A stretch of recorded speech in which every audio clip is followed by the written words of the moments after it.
Have you ever worked at a place that you just hated to go to, mostly because of the people there? They resisted change. I have, and I know that many of you also have too. I want to talk to you about that because I believe that there is a way to change the culture of an organization to be effective so it can help strategically help the institution grow and develop. I'm going to talk to you a little bit about change and how it equals success, how to change an ineffective organizational culture. You have people that struggle against each other, but if you work with them and learn how the tools to develop, you can make the change. And talk to you a little bit about understanding organizational culture, how to use strategic approach to change, how to identify the entrepreneur mindset and develop approaches to identify and develop entrepreneur mindsets. Then we're also going to talk about development of organizational resources to be entrepreneurs, and then sustain the effectiveness of organization culture, and we're going to summarize it at the end. First of all, I want to talk to you about what an organizational culture is. An organizational culture is a set of complex ideas, symbols, core values that are shared within organizations. And these ideas, they influence how everybody else within the organization does their business. So if you have people in the organization that is, I would say, bullies, or they didn't like to change, when a new person came in with innovative ideas, they would keep them from being effective. And so when you first hired that person, that you sat down and interviewed them, you would see that they were effective. Then all of a sudden they become part of the corporate world, the organizational culture, and then they became ineffective. Because your effective people, there's two types of cultures. We can change. Ineffective is we like it this way. So what I want to talk to you about is how we can get everybody to believe that we can change. Because if you look at change as a way to be productive and growth and strategic planning and processes, and it'll increase the growth within the organization. It's very important for people to understand that leadership is the key to success of change. And many people believe that, leadership has nothing to do with it. It's all about within the internal organization. But I'm here to tell you that leadership actions are very, very important. They need to determine the vision for the firm. They have to look at the long term, usually the 5 to 10 year mark, and in the future. So looking for the future, that means that they have to have people within the organization that have mindsets like entrepreneurs that desire growth and development. They need to focus on the core ideology and envision future. This will encourage and promote significant change processes, envision future services as a guide to develop. They want to motivate leadership, provide employees empowerment and organizational design. It's very important that the leadership sits down and plans out strategically how they're going to look in the future for growth.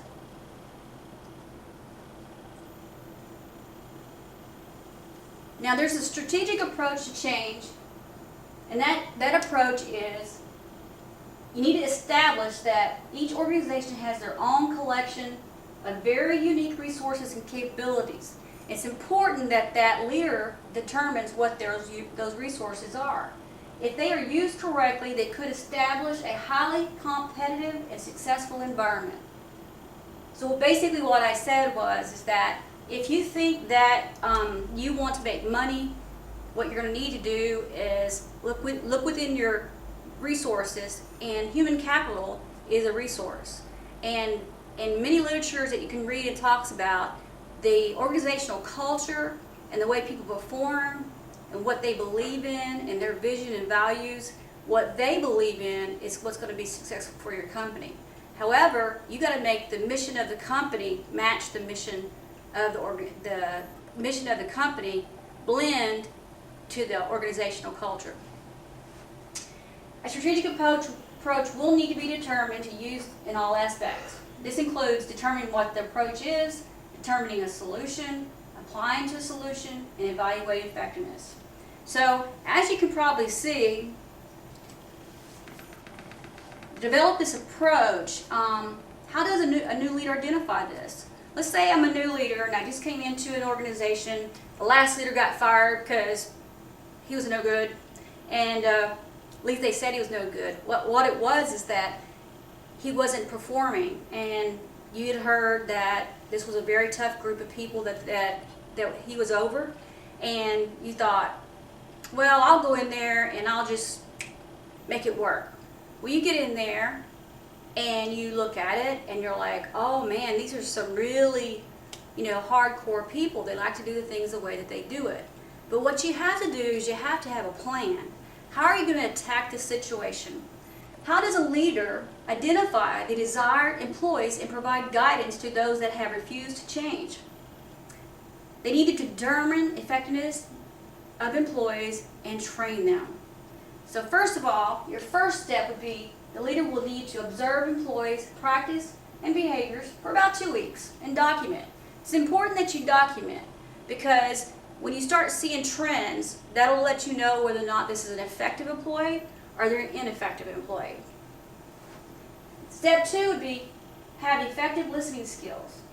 This will be required, because when you talk to them on a daily basis, you want to look and see if they kind of meet the same needs that the institution has. You want to make sure that they have the same goals, same values, and you want to see if there's somebody you could work with. Develop approaches to identify and develop entrepreneurial mindsets. So we're talking about that. I would like to have somebody that reports to work on time, that keeps the leadership informed, discusses innovative processes, and provides essential evidence supporting that plan. In other words, they're ready to start in to help you make the company better, to improve the processes. So step 3 would be interview my staff member within 2 weeks using specific questions. There's a variety of questions that you can talk about, but one would be, where do you see this company in 5 years? Since we're talking about futuristic stuff. And if the individual tells you that they don't see any growth, that they see it the way it is, it's kind of what I'm going to say. They basically like it the way it is, status quo. You might want to write that down. However, if the person says to you that they can see themselves climbing in the ladder of leadership, that's key. Because those individuals, you shouldn't get afraid of those individuals. You should empower them, embrace them, and you need to write that down. Step 4 would be to evaluate your findings, determine a plan for growth, and learn how to implement. Employee evaluation is very, very important. And I think that is something that we don't do enough.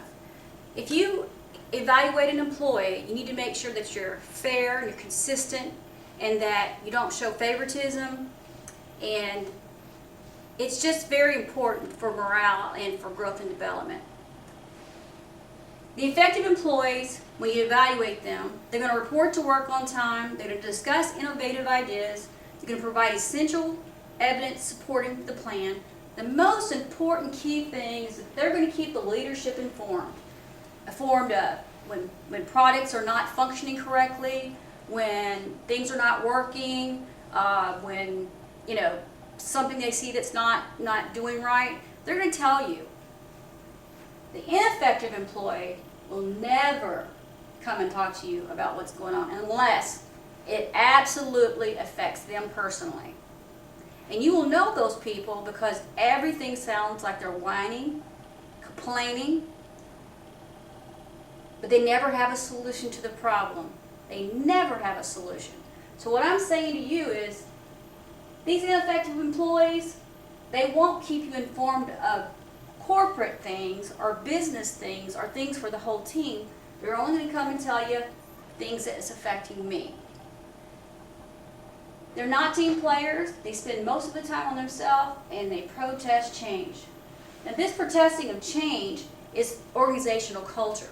Let's say this person here has been in for working for this establishment for 15 years. And I've seen this myself as a manager. This is how we do it. It's what they would tell me. And don't make any waves. Don't make any changes. This is the way we do things. But because I believe in process improvement, it's very hard for me to accept that. And I think that you should look for those types of individuals that have innovation, a desire to change. Another thing I want to talk about is how these ineffective people spend most of their time on themselves. They're always coming in late for work. They're always making appointments during work time. They're always on the computer surfing the web. My child's sick every day. When they first get to work, they spend about 2 hours walking around socializing. And you kind of notice that they don't produce a product too well, whatever their job is. So I would document that. So when you want to talk about developing entrepreneurial mindset, the culture can encourage or discourage employees. Efforts to pursue innovative ideas is very important. So here's where leadership needs to step up again. They're responsible for the culture and how they seek process improvement. They must teach and encourage. I've worked in an environment where I've had some great ideas, and they were beat down. They would say, "Won't work here," and it would work there, but they would never own it or they discouraged innovative ideas. So that organization pretty much stays the same because they do not believe in true growth. Autonomy, all employees to be self-directed in pursuit of entrepreneurial growth. You want to give them some freedom. You're going to say, hey, do what you need to do with this project, bring it back to me in a set time date, and we'll look at it and see where we're going. Give them some autonomy. Then you talked about innovation. You want to encourage creative processes to correct identified problems. So if a person walks into your office and they say, we are having a problem with production in the production line, and it seems like that they were having a backlog. Like, I don't know if you ever saw the movie sitcom with Lucy and Lucille Ball, where Ethel and her were eating the candies because they come in so fast. That's waste. And so here's this person comes in you, they tell you there's a problem. But not only do they come and tell you the problem, they look at solutions. They start creative processes to correct identified problems. But that's an effective employee. An ineffective employee can come and complain about it, but he's not going to tell you, or she's not going to tell you how to fix that. And I would write that down. Risk-taking, encourage to accept risk in pursuit of new growth and opportunities. That's something that people do not want to do, is take risk. Because I could lose my job, somebody might not like me, and if you take a risk and you do something so powerful, if I'm your leader, you may get a job ahead of me. But that's not true leadership. Leadership is where you are working for the organization, and the people that work for you work for the company, and you're helping them grow. So you shouldn't feel intimidated by these employees. You should value their input and help them grow. You want to be proactive. You want to educate related to the future development.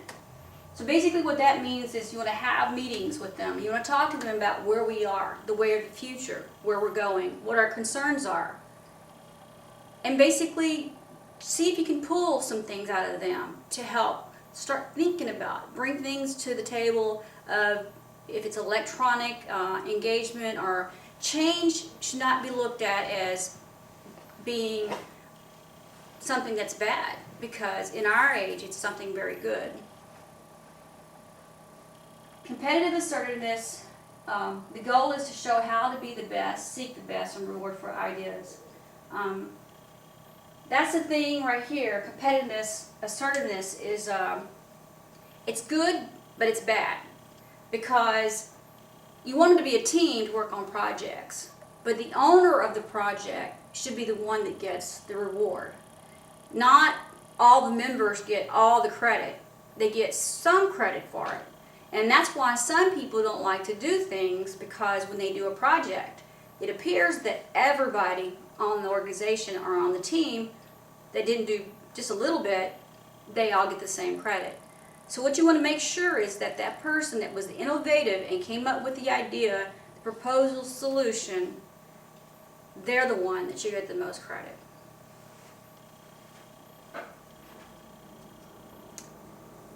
Goal sustainment.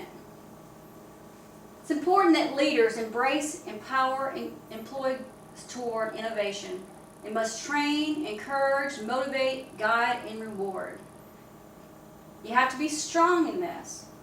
Make hard decisions related to singular support of innovative individuals, like I was just telling you. Sometimes it may come across as that's your favorite person, because that person's always creating good products and you're always rewarding them. But you have proof, documented proof, that that individual has risen to the occasion and has been innovative, and they should be rewarded for what they do. So the key is you have to be fair and consistent. You'll see some group resistance, suppression of individuals, change, fairness in reward distribution. And then you have those individuals that just will not participate. I've worked in them, and I know you have too. I believe that change is important, and I know that some change, I always used to say it was the ideal fairy. They come through an idea and really didn't have a process or how we're going to put it through. They didn't even look at it in a strategic plan. They just had an idea, and then they tried to implement it, and it's hard to buy into something like that. But if you have a strategic approach to something, individuals will buy in. Disciplinary actions. They must be consistent, fair, and impartial, mission-focused, mission-first. If you don't discipline within your workplace, you will not have growth. You will have low morale. You will have products that are not being produced in a timely manner. You will not, if this happened, if you didn't discipline your employees, you would absolutely see the morale. A lot of people be turning over, quitting if they could. Without discipline, an organizational culture will not grow, will not be effective. In summary, basically, I talked to you about an entrepreneur mindset, and the reason why I chose that subject, because that's what's going to bring about organizational change, organizational culture.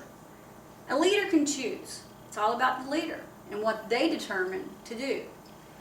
They can choose the best organizational culture that promotes growth, which would be teaching, training, entrepreneur ideas, innovative ideas, and providing in discipline.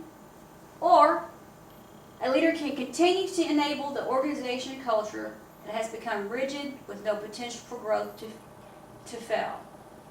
Slippery slope. And many people are not made to be leaders.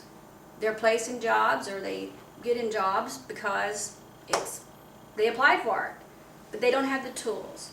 And so for a leader to have tools, they must determine the organizational culture of an environment so that they can see growth within the organization. Thank you for letting me present this how-to to you. I would like to thank you for allowing me to offer you this presentation of how to change in an ineffective organizational culture. I'd like to also remind you that you can reply to me, give me some constructive criticism. This is my first time ever doing this. And also, if you have some positive, I would like to see those. But thank you.